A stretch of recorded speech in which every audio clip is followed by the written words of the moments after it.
విద్యార్థులను రెచ్చగొట్టడం ద్వారా రాజకీయ ప్రయోజనం పొందాలని ప్రయత్నం చేస్తున్నారు. గతంలో ఈ రకంగా లబ్ధి పొందినరు. గతంలో ఈ రకంగా రెచ్చగొట్టి పిల్లల ప్రాణాలను ఆత్మ బలిదానాలను చేసి ఆ పిల్లల ప్రాణాల పునాదుల మీద అధికారంలోకి వచ్చిండ్రు. 10 సంవత్సరాలు వాళ్ళని పట్టించుకోలే, ఏ పరీక్షలు నిర్వహించాలి, ఏ ఉద్యోగాలు ఇవ్వాలి. ఇప్పుడు ఉద్యోగం పోగానే మళ్ళీ విద్యార్థులు గుర్తొచ్చారు, వాళ్ళ ప్రాణాలు గుర్తొస్తున్నాయి. నేను అందుకే పిల్లలందరినీ ఎందుకయ్యా మీరు ఉన్నారు కదా దుఃఖంలాక బామట్లు, మీరు ఆమర నిరాహార దీక్ష కూర్చోండి పరీక్షలు వాయిదా ఎన్నిక అని చెప్పి నాకు తిక్కలేసి. ఎందుకంటే ప్రభుత్వం పరీక్షలు నిర్వహించాలనుకున్నాడు, మీకు ఉద్యోగాలు ఇవ్వాలనే కదా. మాకేం ఉద్దేశం ఉంది, వాయిదాలు వేస్తే మాకే మంచిది, మీకే నష్టం. మీకు ఏదైనా ఇబ్బంది ఉంటే, ఏదైనా అంశంలో మీరు ఏదైనా ఇంకా బెటర్గా చేయడానికి ఏదైనా సూచన ఏదైనా చేయదలుచుకుంటే ప్రభుత్వం సిద్ధంగా ఉంది. ఎందుకంటే వాళ్ళు కూడా మీ సోదరులే, మన సోదరులే, మన పిల్లలే. ఇప్పుడు ఆ పరీక్షల కోసం వాయిదాలు వేయమని అడిగేటోళ్ళు కానీ, నిరసన తెలిపేటోళ్ళు కానీ వాళ్ళు ఎవరో బయట వాళ్ళు కాదు, మన పిల్లలు. వాళ్ళకి ఏం కావాలనో ఈ ప్రభుత్వం సిద్ధంగా ఉంది. మీరు బయటికి వెళ్ళినాక వాళ్ళందరికీ చెప్పండి.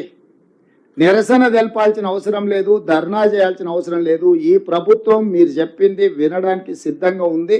అందులో సహేతుకమైన సూచన ఉంటే తప్పకుండా ఈ ప్రభుత్వం పాటిస్తుంది. అందుకే గ్రూప్ 2 పరీక్షను మీరు అడిగినారు, మేము పోస్ట్పోన్ చేసినాం. కానీ పరీక్షలే నిర్వహించొద్దు. ఎందుకంటే పరీక్షలు నిర్వహిస్తే పిల్లలకి అందరికి ఉద్యోగాలు వస్తే వాళ్ళకి ఇంధనం ఉండదు, వాళ్ళ రాజకీయ మనుగడకే ప్రమాదం వస్తుందని చెప్పి కొంతమంది కుట్రలు చేస్తున్నారు. కాబట్టి కుట్రలలో పడకండి. మీరు ఎవరు చెప్పినా మీ సొంతంగా ఆలోచన చేయండి, ఇది మంచిదా కాదా. ఈ ప్రభుత్వం ఉద్యోగాలు ఇవ్వడం వల్ల ఎవరికి లాభము, ఎవరికి నష్టము, ఈ ప్రభుత్వం పరీక్షలు నిర్వహిస్తే ఎవరికి మేలు జరుగుతుంది. ఈ ప్రభుత్వం ఈ రకంగా ప్రిలిమ్స్లో పాస్ అయిన వాళ్ళను పిలిచి ప్రోత్సహించి వెన్ను దడితే వాళ్ళకు ఒక మానసిక ధైర్యం, ఎస్ మా ప్రభుత్వం ఉన్నది, మా గవర్నమెంట్ ఉన్నాడు, మా ముఖ్యమంత్రి ఉన్నాడు, మా ఉప ముఖ్యమంత్రి ఉన్నారు, మాకు ఏదైనా విషయం ఉంటే మేము వెళ్ళి చెప్పుకుంటాం. ఇగో ఈ సచివాలయం మాది, ఇయ్యాలో లోపలికి వస్తే మీ కాన్ఫిడెన్స్ లెవెల్ ఎంత పెరుగుంటుంది. ఆ బయట నుంచి దూరంగా పోతే మనకి ఎట్లుంటుంది, అరే ఇదేదో పరాయోళ్ళ ఆస్తి, మనం ఏదో దాని ముందల గడిల ముందల వెళ్ళిపోయే బానిసల్లాగా నుంచి బాజాప్తా లోపలికి వచ్చి సచివాలయంలో ఉంటే మీ కాన్ఫిడెన్స్ లెవెల్, మీరు పోటీ పరీక్షలకు ప్రిపేర్ అయ్యేటప్పుడు మీ కాన్ఫిడెన్స్ లెవెల్ నెక్స్ట్ లెవెల్కి వస్తుంది.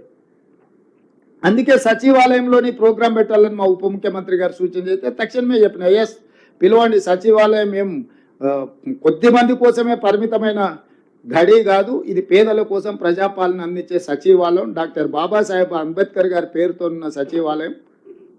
ఇక్కడ ఈ కార్యక్రమాలను ఏర్పాటు చేద్దాము అని చెప్పి ఈరోజు ప్రభుత్వం ఈ నిర్ణయం తీసుకున్నది.